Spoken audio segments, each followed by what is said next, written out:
तो हमको भी ज्ञान होता है, अरे सफेद बाल आ गए, तुरंत जाते हैं दुकान पर क्या और कहते हैं भाई साहब कोई बढ़िया कंपनी की डाइट लगा देना, सफेद बाल एक भी दिखना नहीं चाहिए, कोई बढ़िया सी मेहंदी लगा देना। सजनों ये भगवान का नोटिस है। जैसे यदि हम बिजली का बिल न चुकाएं या बैंक का लोन नहीं चुकाते तो बैंक वाले हमें नोटिस देते हैं कि भाई साहब आपने लोन नहीं चुकाया है या आपने बिजली का बिल नहीं चुकाया है, और यदि आप ऐसा नहीं करेंगे तो आपको सजा मिलेगी कानून के हिसाब से, नियम के हिसाब से। सजनों ऐसे ही भगवान भी हमें नोटिस देता है। भगवान कहता है भले व्यक्ति मैंने तुम्हें संसार में अच्छे कर्म करने के लिए भेजा था, शुभ कर्म करने के लिए भेजा था, लेकिन तुम भूल गए कि तुम्हें क्या करना चाहिए इस दुनिया में आकर के। एक महिला बीमार हो गई, सिर में दर्द हो रहा था, उसने अपने छोटे बेटे से कहा कि जाओ मेडिकल पर जाकर के, दुकान जाकर के और मेरे सिर दर्द की दवाई लेकर के आ जाओ। वो लड़का गया, बाजार में आया और बाजार में देखता है कि एक मदारी आया हुआ है और वो बंदरिया को नचा रहा है। भीड़ लगी हुई है, सब बंदरिया के खेल को देख रहे हैं। तो वो लड़का, बच्चा, छोटा बच्चा है, वो भी खेल देखने लग गया और भूल गया कि वो माँ की दवाई लेने के लिए बाजार में आया था। कई देर हो गई, माँ को बड़ी चिंता हुई, बेटा गया बाजार में 5 मिनट में आना चाहिए लेकिन आधा घंटा हो गया, क्या बात है, कुछ अनहोनी न हो गई हो। तो उसने अपने बड़े बेटे से कहा कि भाई तेरे छोटे भाई को मैंने भेजा था मेडिकल पर दवाई लाने के लिए, अब तक आया नहीं है, आधा घंटा हो गया। बड़ा भाई गया और जाकर के क्या देखता है कि आराम से बैठा हुआ बंदरिया का खेल देख रहा है। बड़े भाई ने जाकर के थप्पड़ मारा, बोले नालायक तू यहाँ बैठा हुआ खेल देख रहा, उधर माँ परेशान हो रही है, उसके सिर में दर्द हो रहा है। तो वो कहने लगा भैया मैं तो इस बंदरिया के खेल देखने में इतना व्यस्त हो गया, मशगूल हो गया कि मैं तो भूल गया कि मैं बाजार में किस लिए आया था। सजनों ऐसे ही हम भी संसार के इस चकाचौंध में भूल गए कि आखिर हम इस दुनिया में क्यों आए, हमें भगवान ने संसार में क्यों भेजा। केवल खाने पीने के लिए भेजा होता तो भगवान हमें मनुष्य नहीं बनाता, फिर हमें हाथी बना देता, खूब खाओ, बकरी बना देता, दिन भर चरते रहो, पशु बनाता, खूब खाते, खूब भोग करते। लेकिन भगवान ने हमें मनुष्य जीवन दिया है तो किसी बड़े उद्देश्य को ध्यान में रख करके हमें भगवान ने मनुष्य का जीवन दिया। तो कहते हैं कि ये जीवन जो मिला है वो किस लिए मिला।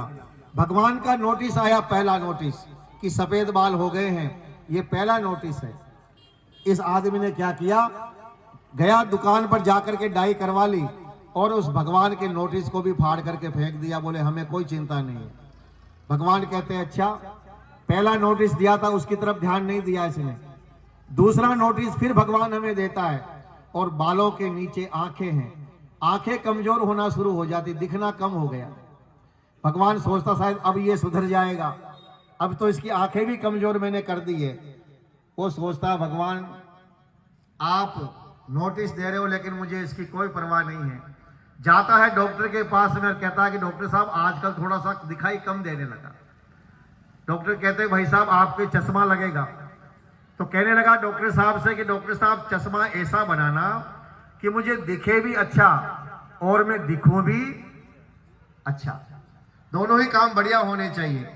आंखों का नोटिस आया तो हमने चश्मा लगवा लिया। दांत कमजोर किए भगवान ने कि कम से कम अब तो सुधर जाएगा, दांत में दर्द होने लगा, दांत गिरने लगे तो हमने नकली दांत लगवा लिए। भगवान भी सोचता बड़ा चालाक है, नोटिस पर नोटिस दे रहा हूं, चिंता ही परवाह नहीं कर रहा है। फिर अंतिम नोटिस आता, घुटने जो हमारे शरीर रूपी गाड़ी के टायर है उसमें पंचर हो जाता है, घुटने काम करने बंद कर देते हैं। हम भी कहते हैं कोई बात नहीं, घुटने कमजोर हो गए तो हमने घुटनों को ही चेंज करवा लिया। यानी आदमी अंतिम सांस तक भी सुधरेगा नहीं, वो भगवान का नाम नहीं लेगा। और सज्जनों ये भगवान का नाम, वेद कहता दुर्मंतो अत्र अमृतस्य नाम है। भगवान का नाम लेना बड़ा कठिन है। ये आप जो आए हो ना या कथा सुनने के लिए, मैंने पहले दिन कहा था ये आपके पूर्व जन्म के कोई पुण्य है कि आपके अंदर प्रेरणा हुई है कि भगवान ने आपको प्रेरणा दी है और उस प्रेरणा को आपने सुन लिया। इस गांव के हर व्यक्ति को पता कि कथा हो रही है, उनको भी प्रेरणा मिल रही है कि यार कथा तो हो रही है, चलना चाहिए। प्रेरणा करी भगवान ने कि चलना चाहिए, लेकिन पुण्य प्रबल नहीं है, इसलिए सोचता अरे क्या करेंगे चल करके, कोई बढ़िया सीरियल ही देख लेते हैं, इससे बढ़िया मोबाइल में कुछ और ही देख लेंगे, टाइम पास हो जाएगा, वहां चल करके क्या करेंगे, वही फालतू की रटी रटाई बातें होती है वहां पर। इस प्रकार के उल्टी उल्टी बातें उसके दिमाग में आएगी। न देवा दंडम आदाय रक्षन्ति पशुपालवन यम तो रक्षितुम इच्छन्ति बुद्धया संविभजन्ति ताम। भगवान जिसको सुखी बनाना चाहता है उसको अच्छी बुद्धि देता है। वापस बोल रहा हूं, भगवान जिसको सुखी बनाना चाहता है उसको भगवान अच्छी बुद्धि देता है। वो व्यक्ति जीवन में हमेशा अच्छे अच्छे काम करता है, और जिसको दुख देना होता है उसको ऐसी बुद्धि देता है, वो आदमी उल्टे उल्टे काम करता है। दुर्योधन से पूछा कि दुर्योधन तो ये पांडवों के पीछे क्यों पड़ा है?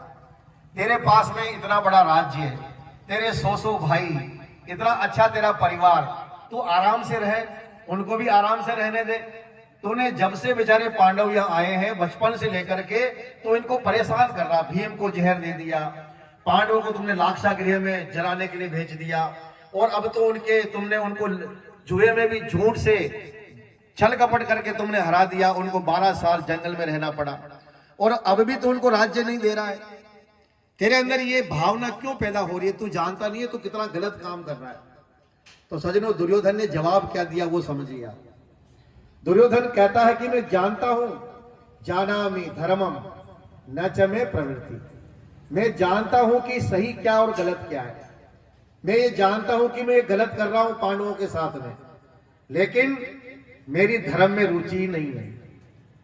मेरे को भगवान ने वो रुचि नहीं दी है, मेरे में भाव ही पैदा नहीं होता कि मैं कुछ अच्छा काम करूं।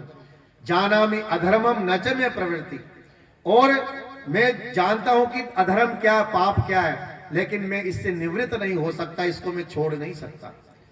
आप देखिए, शराब पीने वाला व्यक्ति जानता है कि शराब खराब है, तभी वो अपने घर में छोटी सी बेटी को शराब नहीं पिलाता है। आप बाजार से गन्ने का रस पीते हैं और थैली में भर करके बच्चों के लिए लेकर के जाते हैं। आप बाजार में आम का रस पीते हैं, बच्चों के लिए आम रस लेकर के जाते हैं, अपनी माँ के लिए, पत्नी के लिए आम रस लेकर के जाते हैं। आप अपने बच्चों के लिए फल लेकर के जाते हैं। लेकिन मैंने तो खूब ऐसे ऐसे शराबियों को देखा जो एक एक दिन में बोतल पीते हैं, लेकिन वो कभी भी अपनी बेटी और अपनी माँ के लिए शराब लेकर के नहीं जाते, क्योंकि वो जानते हैं कि ये खराब है। लेकिन जानते हुए भी वो क्यों पी रहे हैं? क्योंकि उनकी रुचि ऐसी बन गई, उनकी प्रवृत्ति ऐसी बन गई है कि वो जानते बूझते हुए भी उसको छोड़ नहीं सकते। तो सज्जनों, ये रुचि है हमारी। भगवान ने आपको प्रेरणा दी तो आप यह कथा सुनने के लिए आ रहे हैं। प्रेरणा दूसरों को भी मिल रही है, लेकिन अभी उनका पुण्य प्रबल नहीं है, इसलिए वो बोले इससे अच्छा तो 2 घंटे की नींद ही निकाल लेंगे। तो भगवान हमें हमेशा प्रेरणा देता है, हमेशा अच्छे कर्म के लिए प्रेरणा देता है। इसलिए जब भी कोई व्यक्ति बुरा काम करता, कई बार लोग कहते हैं भगवान है तो फिर ये दुनिया में इतने पाप क्यों हो रहे हैं, ये इतने अधर्म क्यों हो रहे हैं, बलात्कार होते हैं, भ्रष्टाचार हो रहा है, चोरी चकारी हो रही है, ऐसा क्यों हो रहा है? भगवान को रोकना चाहिए। सज्जनों, भगवान रोकते हैं। कैसे रोकते हैं भगवान? दुनिया में कोई भी व्यक्ति, चाहे वो किसी भी धर्म को मानने वाला हो, किसी भी देश का रहने वाला हो, दुनिया में कोई भी व्यक्ति जब भी कोई गलत काम करेगा उसके मन में अंदर से 3 भाव पैदा होंगे। डर पैदा होगा सबसे पहले, दूसरा है उसके मन में शर्म पैदा होगी, और तीसरा है शंका कि मुझे कोई देख तो नहीं रहा। ये जो भाव पैदा होता है अंदर, भय, शंका और लज्जा, ये भगवान की तरफ से प्रेरणा है कि तू गलत काम कर रहा, मत कर। बस आप ये समझ लीजिए, जब भी हमारे मन में ऐसा जिस काम को करते समय डर लगे, उस काम को मत करिए, क्योंकि वो गलत है। बस गलत काम की यही परिभाषा है कि जिस काम को करते समय डर लगता है, जिस काम को करते समय हमें भय पैदा होता, शंका पैदा होती है, समझ लो वो काम गलत है, उसे नहीं करना चाहिए। ये उसकी सीधी सीधी परिभाषा है। तो भगवान ने हमें संसार में शुभ कर्म करने के लिए भेजा है। तो आप और हम सबका सौभाग्य है। राजा दशरथ के कान के पास में एक सफेद बाल आया तो उनको प्रेरणा हो गई कि अब तुम्हें आगे की यात्रा प्रारंभ करनी चाहिए। तो राजा दशरथ ने गुरु वशिष्ठ से कहा कि महाराज, आज मेरे मन में एक भाव पैदा हो रहा है कि मैं चाहता हूं कि मैं आगे की यात्रा प्रारंभ करूं। और वो क्या कहने लगे राजा दशरथ, परिश्रांतो अस्मि लोकस्य गुर्वी धर्म दुरम महन सोऽहं विश्रामम इच्छामि रामम कृत्वा प्रजाहिते। कि हे महाराज, मुझे एक बात समझ में आ गई कि चली जा रही है उम्र धीरे धीरे, ये मेरी उम्र धीरे धीरे चली जा रही है, चली जा रही है उम्र धीरे धीरे, चली जा रही है उम्र धीरे धीरे। पल पल ये आँखों पहर धीरे धीरे, पल पल ये आँखों पहर धीरे धीरे, चली जा रही है उम्र धीरे धीरे, चली जा रही है उम्र धीरे धीरे। जो करते रहोगे भैया भजन धीरे धीरे, जो करते रहोगे भैया भजन धीरे धीरे, तो मिल जाएगा वो सजन धीरे धीरे, तो मिल जाएगा वो सजन धीरे धीरे। चली जा रही है उम्र धीरे धीरे, चली जा रही है उम्र धीरे धीरे।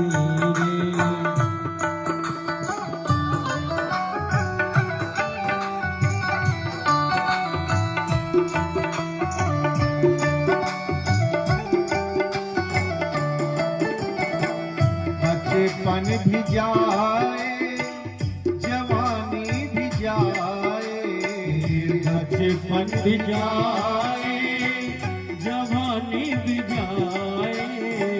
बचपन तो खेलने कूदने में निकल गया, जवानी मौज मस्ती में निकल गई, और अब बूढ़ापा आ गया, वो जाता नहीं, वो लेकर के ही जाता है। जवानी बचपन भी जाए जवानी भी जाए, बचपन भी जाए जवानी भी जाए। बचपन भी जाए भैया जवानी भी जाए, बुढ़ापे का होगा भैया असर धीरे धीरे, बुढ़ापे का होगा भैया असर धीरे धीरे, तो करते रहोगे भैया भजन धीरे धीरे, जो करते रहोगे भैया भजन धीरे धीरे, तो मिल जाएगा वो सजन धीरे धीरे, मिल जाएगा वो सजन धीरे धीरे।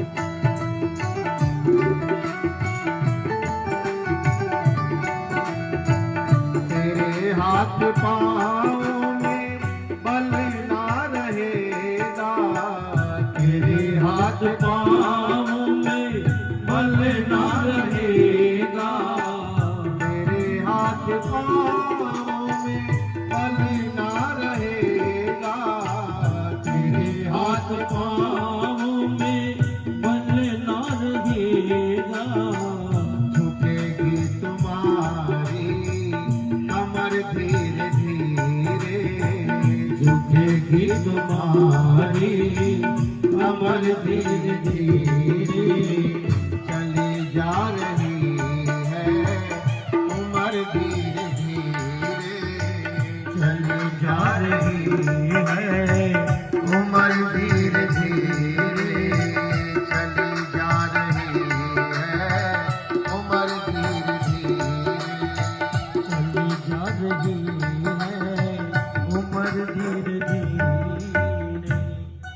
तेरे हाथ पांव में बल ना रहेगा, झुकेगी तुम्हारी कमर धीरे धीरे। एक बूढ़ी औरत जिसकी कमर झुक गई थी, 90 डिग्री का